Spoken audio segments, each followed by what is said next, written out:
Your neighbor knows a version of your life that you don't. While you're navigating traffic or sitting in a fluorescent-lit office, they are hearing the soundtrack of your home's hidden reality. They know exactly what time the barking starts. They know the rhythmic thud against the front door. They know how long it lasts and which days the desperation peaks. They've heard sounds through the wall that you will never hear, because your presence is the very thing that prevents them. Most dogs look completely normal the moment you walk back through the door, calm, perhaps a little overexcited, acting as if the last 8 hours were a seamless nap.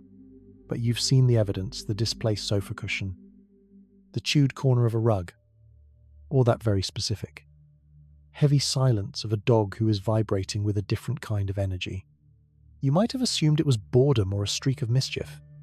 But what if the silence isn't peace? What if the destruction isn't anger? Decades of behavioral research, using hidden cameras and physiological monitors, have revealed a startling reality. Your dog isn't just missing you. They are experiencing a complex psychological shift that begins long before you even turn the key in the lock. It is time to look behind the closed door. We aren't just talking about a lonely pet. We are talking about a biological feedback loop, a synchronization of two nervous systems, and a series of mini revelations that challenge everything we thought we knew about canine loyalty. Here is the hidden psychology of what your dog actually does when you aren't home, broken down into the 7 phases of their invisible day. E. The reverse countdown stress before the exit. Most people think the trauma begins when the door clicks shut. But for a dog with separation anxiety, the crisis begins in the kitchen, 20 minutes earlier. Research from the 1980s by Borchelt and Voith, which has been consistently validated since, shows that dogs begin showing measurable stress responses while the owner is still in the house. They have mastered the art of reverse conditioning. They aren't just watching you, they are tracking a sequence of tactical cues. You check your phone. You change your shoes. You reach for a specific set of keys. Each action is a domino falling. To you, it's a routine. To them, it's an ancient ritual of abandonment. By the time you reach for the door handle, their heart rate is already elevated, and their cortisol levels, the body's primary stress hormone, are spiking. They aren't reacting to your absence. They are reacting to the certainty of it. This is anticipatory stress, and it means your dog is starting their day not from a place of rest, but from a physiological deficit. R. The 3-minute flashpoint.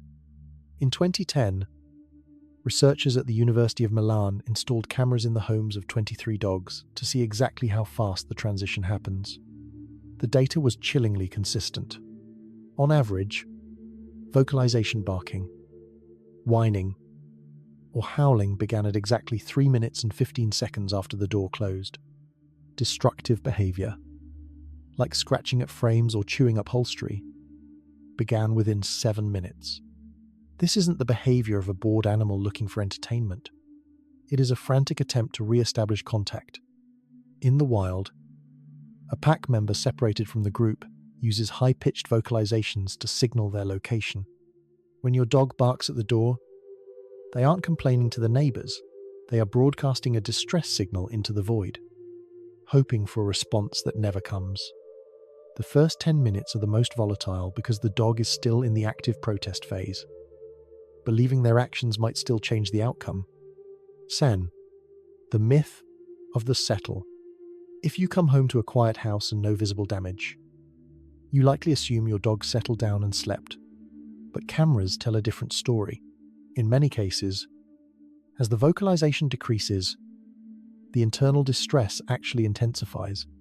Researchers found that while the noise might stop, the dog's panting increases, and their heart rate stays at near peak levels. This is the shift from active distress to passive distress. They haven't calmed down, they've simply shifted their expression of fear. This is where we see the silent symptoms pacing in tight circles, excessive salivation, or staring fixedly at the point of your departure. They are on duty, waiting for a return they cannot predict. Unlike dogs without separation issues, who spend 97% of their time in passive, restful behavior, Anxious dogs remain in a state of high neurological arousal. They aren't resting, they are vibrating in place. The 2-5-minute panic cycle. One of the most revealing findings in animal psychology is that a dog's distress doesn't follow a steady decline. It isn't a long slide into sleep. Instead, it moves in cycles. Every 23 to 28 minutes, the cameras capture a renewed spike in activity. The dog may have been lying down, but suddenly they jump up, pace the room, whine at a window, or scratch the floor. Then they lie down again. This isn't settling, it's a rhythmic pulse of anxiety. It's as if their internal clock triggers a fresh wave of panic once the realization of being alone hits a new threshold. These cycles of despair can continue for the entire duration of your absence. If you are gone for 8 hours, your dog may have experienced 16 distinct waves of acute panic. By the time you return, they aren't just tired, they are neurologically exhausted. Woo. The mirror effect cortisol synchronization. We often view our dogs as independent actors, but science suggests they are more like biological satellites. In 2019, a groundbreaking study at Linköping University in Sweden measured long-term cortisol levels in 58 dog owner pairs. They didn't just look at a single stressful afternoon, they looked at months of hormonal accumulation stored in hair samples. The results were undeniable, the stress levels were synchronized. But here is the geopolitical twist in the data: the owner's stress was the primary driver. A stressed owner almost always predicts a stressed dog. But a stressed dog does not necessarily make the owner's baseline cortisol rise.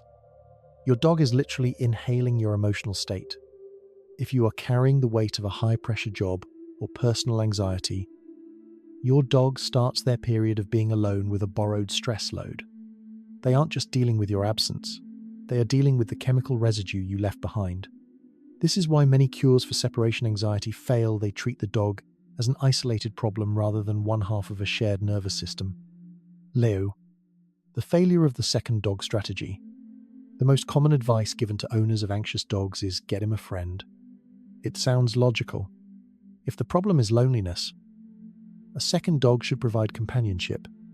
However, the research, including a 2021 study of 77 dogs, shows this almost never works.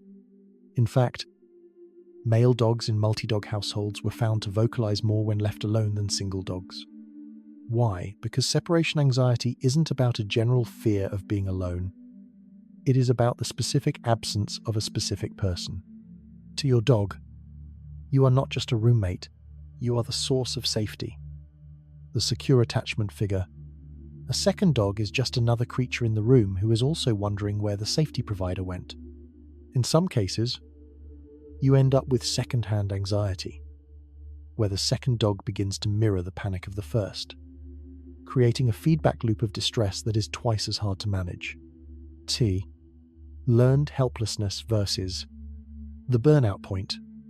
Perhaps the most misunderstood behavior is the dog that seems perfectly fine, but is actually in a state of learned helplessness.